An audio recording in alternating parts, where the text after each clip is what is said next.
વહેલી સવારે મંગળની પત્નીએ જગાડીને પૂછ્યું, સરાઈના પૈસા લાવ્યા?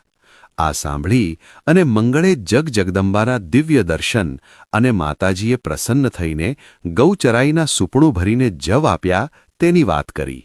પણ આપણે ક્યાં જવની જરૂર છે? જવ તો મેં પાછા આવતા માર્ગમાં ઢગલો કરી અને નાખી દીધા અને સાદર ખંખેરી અને ઘરે આવતો રહ્યો.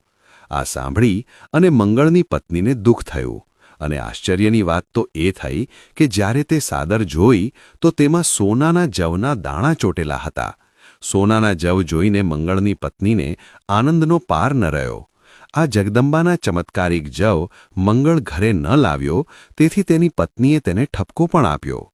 વિચાર કરી અને બંને જંગલમાં જવનો ઢગલો પાછો શોધવા જાય છે. પરંતુ મંગળ માર્ગ ભૂલી ગયો હતો, તેથી માર્ગ શોધવામાં રાત પડી ગઈ. અંધારી રાત ડુંગરની તળેટીમાં ક્યાંય કેડી દેખાતી ન હતી. આથી દંપતીએ નિશ્ચય કર્યો, હવે આપણે માર્ગ નહીં જડે, માટે હવે રાત અહીં જ વિતાવી પડશે. બંને જણ વિચારે છે કે આપણે જગદંબાના દર્શન કર્યા સિવાય ઘરે પાછું જવું નથી. એમ કહી દૃઢ નિશ્ચયથી ત્યાં બેસી ગયા. રાત જામી ગઈ. રાત જામતી ગઈ. હિંસક પ્રાણીઓની ગર્જના સંભળાવા લાગી. ગર્જનાથી બંને ડર્યા નહીં અને ત્યાં જ જય જગદંબા જય ભવાનીની ધૂન મસાવી. ધૂનમાં અને ધૂનમાં બંને મગ્ન બની ગયા. આ દંપતી દર્શનની જિજ્ઞાસાથી માતા પ્રસન્ન થયા અને વરદાન માગવા કહ્યું. ત્યારે મંગળ અને તેની પત્ની વરદાન માંગે છે કે માં, અમને આવતા જન્મે દેવાંશી પુત્ર પ્રાપ્ત થાય અને ગાયોની સેવા કરીએ તેવું વરદાન આપો. અસ્તુ કહી અને અંબિકા અંતર્ધાન થયા. પછી મહાદેવ પાર્વતીને કહે છે, મંગળ અને તેની પત્ની આગલા જન્મમાં ગોકુળ ગામમાં નંદરાય અને યશોદા હતા. કૃષ્ણ ભગવાન તેને ત્યાં 11.5 વર્ષ રહ્યા હતા. કંસના વધ પછી કૃષ્ણાએ મથુરામાં રહેવાનું નિશ્ચય કર્યો. ત્યારે નંદ અને યશોદાએ પ્રાર્થના કરી કે હે કૃષ્ણ, તમારા વિયોગની વ્યવસ્થા અમે સહન કરી શકશું નહીં. જ્યારે કૃષ્ણ ભગવાને તેને વચન આપ્યું હતું, કળિયુગમાં હું તમારે ત્યાં 15 વર્ષ રહીશ. ભગવાન સદાશિવ પાર્વતીને આગળ કહેવા લાગ્યા, હે પાર્વતી, આ અજમલજી અને મીનળદે કોઈ નહીં, પણ નંદ અને યશોદાનો. મહાદેવે સવિસ્તાર વાત કરી અને સતીના મનનું પૂર્ણ સમાધાન કર્યું. પરંતુ શક્તિહીન બનેલા નિરાશ સ્થિતિમાં અજમલજીનું શરીર એકદમ શિથિલ થઈ ગયું અને તેઓ જમીન પર ઢગલો થઈ પડ્યા.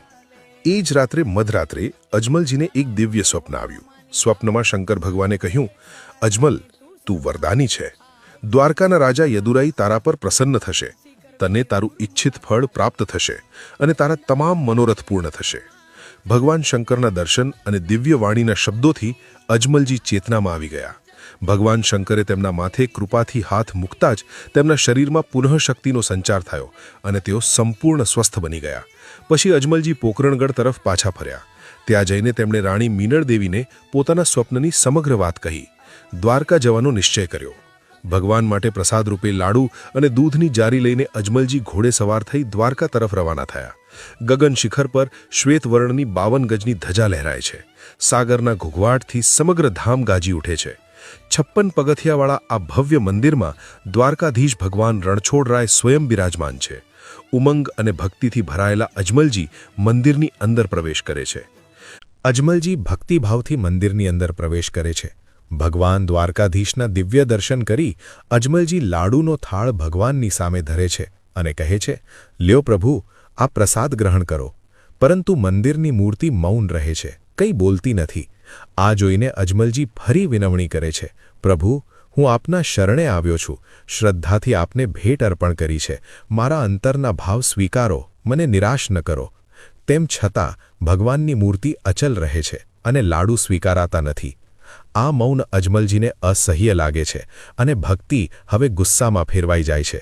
ક્રોધમાં આવીને અજમલજી ભગવાનની સામે લાડુ અને દૂધની જારી ફેંકી દે છે.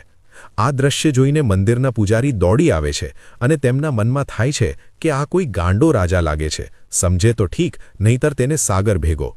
પૂજારી અજમલજીને સમજાવે છે કે આ મૂર્તિ છે, પ્રભુનું પ્રતિબિંબ સ્વરૂપ છે. લોકો તેને પૂજે છે, પરંતુ તે બોલતી નથી કે પ્રસાદ ગ્રહણ કરતી નથી. પરંતુ અજમલજી આ વાત સમજતા નથી. ત્યારબાદ પૂજારી કહે છે કે જો તમારે પ્રભુનો સાક્ષાત્કાર કરવો હોય તો રણછોડરાય દ્વારકામાં વાસ કરે છે અને દ્વારકા સમુદ્રની અંદર વસેલી છે. તમે ત્યાં જાઓ. પૂજારીની વાત સાંભળતા જ અજમલજીના હૃદયમાં આતુરતા જાગે છે. તેઓ ઝડપથી સમુદ્ર કાંઠે પહોંચે છે, હાથ જોડીને જય દ્વારકાધીશની ઘોષણા કરે છે અને એક ક્ષણનો પણ વિલંબ કર્યા વિના સાગરમાં કૂદી જાય છે. અજમલજી દરિયાના કાંઠે પહોંચ્યા અને કોઈ સંકોચ વિના દરિયામાં કૂદી ગયા.